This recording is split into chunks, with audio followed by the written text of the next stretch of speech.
नमस्कार मित्रों, मेरा नाम है रूपिंदर और आप देख रहे हैं स्टार इंडिया की तरफ से जिंदगी बदलेंगे ये कहानी। तो एक बहुत ही अद्भुत कहानी है एक राजा की। एक राज्य में एक राजा रहता था। उस राजा को ना जाने किस चीज की उत्सुकता थी। उसने एक दिन अपने एक काम करो, एक ऐसा सूत्र ढूंढ के लाओ जो मेरे जीवन में भी काम आए, मेरी मृत्यु में भी काम आए, मेरे दुख में भी काम आए, मेरे सुख में भी काम आए। इस चीज को सुनते ही मंत्री बड़े अचंभे में पड़ गए कि क्या ऐसा सूत्र होता है जो जीवन में और मृत्यु में, दुख में, सुख में, सारी चीजों में काम आ सकता है। तो मंत्रियां वहां से सोचते सोचते चले गए। मंत्रियों को जाने के बाद मंत्रियों को पता चला कि एक गांव में बहुत ही पहुंचे हुए सिद्ध पुरुष बाबा आए हुए हैं। जब उन्होंने उस गांव की ओर चले गए, गांव पहुंचते ही उन्हें एक बाबा दिखे।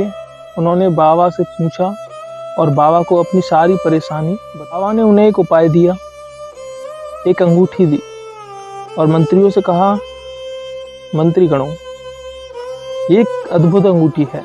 इस अंगूठी के नीचे एक कागज है, उसमें एक सूत्र लिखा, लेकिन अपने राजा से कहना कि राजा जी आप हमें वचन दीजिए, आप सिर्फ इस अंगूठी को जब ही खोल सकते हैं जब आप पे ज्यादा विपदा आए। तो मंत्रियों ने इतनी बात सुनी और राजा के पास पहुंच गए और राजा से सारी बातें बताई और राजा से कहा, राजा साहब हमने ऐसा मंत्र ढूंढ लिया है। जब उन्हें बताया, राजा ने अंगूठी पहन ली। कई साल बीत के, कई राजा पे विपत्तियां आई, लेकिन राजा ने उस अंगूठी का प्रयोग नहीं किया।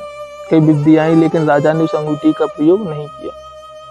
कई साल बाद एक जंग छिड़ी, उसमें राजा हार गया, उसके कई सैनिक मारे गए और राजा भी घायल हो चुका था।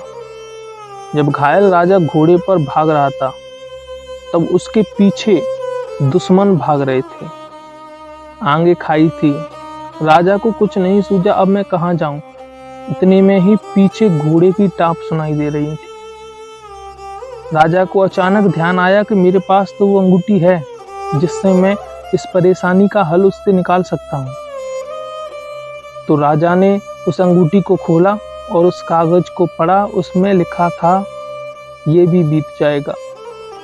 जब राजा की समझ में आया कि मेरे पास मेरा राज्य था वो भी नहीं रहा, मेरे मंत्री थे वो भी नहीं रहे, मेरे पास सैनिक थे वो भी नहीं रहे, जब मेरे पास आज कुछ नहीं है तो ये परेशानी भी, ये दुख भी और ये मेरे पास जो मुसीबत है ये भी नहीं रह सकती।